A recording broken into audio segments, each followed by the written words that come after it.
आता पुन्हा आपण पुढचा मुद्दा सेक्टर 8 मधीलच आहे. मानक हॉस्पिटलच्या बाजूचा हा जो प्लॉट खाली दिसतोय, या ठिकाणी तुम्ही बघितलं असेल की गेली काही दिवसापूर्वी आपल्या विभागामध्ये वेगवेगळे बॅनर लागले, वेगवेगळ्या पद्धतीचे की बाबा आम्ही हे उद्घाटन केलंय, आम्ही हे काम केलंय. परंतु केंद्र शासनाची एक स्कीम आहे की विविध ठिकाणी आरोग्य केंद्र उभारणं, आणि ते आरोग्य केंद्र उभारण्यासाठी छोटे छोटे कंटेनर्स म्हणजे 20x40 ते 40x40 असे कंटेनर्स या ठिकाणी केंद्र शासनाने नगरपालिकेला म्हणजे ती स्कीम वरून आलेली आहे.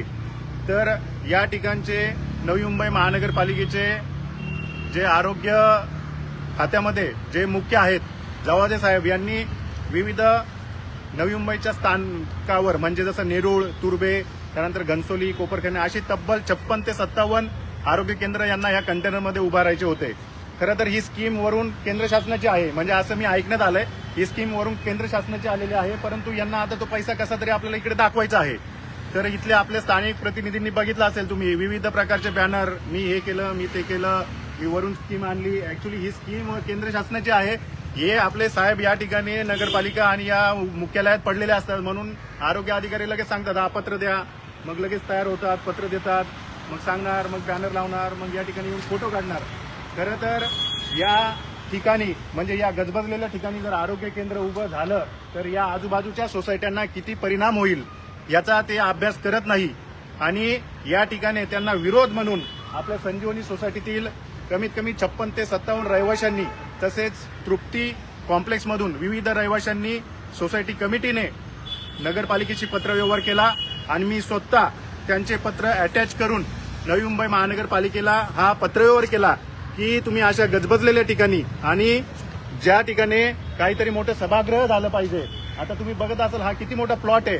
जर तुम्ही तो कंटेनर या ठिकाणी आणून ठेवला, या ठिकाणी आता तुम्हाला येल मार्केट सेक्टर 8 ची परिस्थिती सांगतो. त्या ठिकाणी ते टपऱ्या त्या ठिकाणी आणलेल्या आहेत, त्या 10-15 टपऱ्या त्या ठिकाणी पडल्यात. त्या ठिकाणी बेवडे लोक दारू पितात, बाथरूम करतात, लघवी करायला तिथे जात असतात. आता जर तो कंटेनर इथे ठेवला आरोग्य केंद्र म्हणून तर किती लोकांना त्रास होईल याची जाणीव स्थानिक प्रतिनिधींना नसते. आणि म्हणून मला भेटलेला पत्रव्यवहार आणि मी पुढे पाठवलेला हा पत्रव्यवहार तुमच्या समोर ठेवतो की बाबा या ठिकाणी आम्हाला आरोग्य केंद्र नकोय, आम्हाला या ठिकाणी मोठं सभागृह, सर्व समाजासाठी एखादा सभागृह खुलं व्हावा. नवी मुंबई महानगरपालिकेच्या तर्फे या ठिकाणी सभागृह बांधण्यात यावा अशी सर्वांची अपेक्षा होती. आणि त्या ठिकाणी संजीवनी सोसायटीने, त्यानंतर तृप्तीने, विविध सोसायट्यांना पण ह्या गोष्टीबाबत माहिती होती. तर ते काम या ठिकाणी थांबवण्याचं कार्य केलंय. कारण तुम्ही बघत असाल की फक्त टक्केवारीसाठी हे लोक कंटेनर घेऊन येणार, म्हणजे त्यांची 2-3 पोरं लागणार, परंतु तो जो होणारा त्रास आहे तो इतर आजूबाजूच्या नागरिकांना आहे. कारण या ठिकाणी ओपीडी तुम्ही चालू करणार, इथे ना पाण्याची सोय आहे ना बाथरूमची सोय आहे. इथे विविध प्रकारच्या हा ओपन प्लॉट आहे.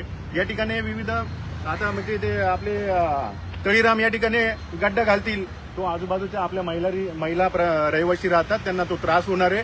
आणि म्हणून मी या ठिकाणी जो होत असलेला दवाखाना, आरोग्य केंद्र थांबवण्यासाठी मी पत्रव्यवहार केला आणि तो थांबला. फक्त टक्केवारीसाठी काम करू नये. लोकप्रतिनिधींनी ज्यांनी पण जे निवडून येतील त्यांनी टक्केवारीसाठी काम करू नये. नवी मुंबई महानगरपालिकेमध्ये जे काही ऑफिसर्स बसलेत त्यांनी पण कुठेतरी व्यवस्थित जागा बघावा, रहिवाशांचा सल्ला घ्यावा आणि त्यानंतरच अशा पद्धतीच्या स्कीम खाली घेऊन यावा.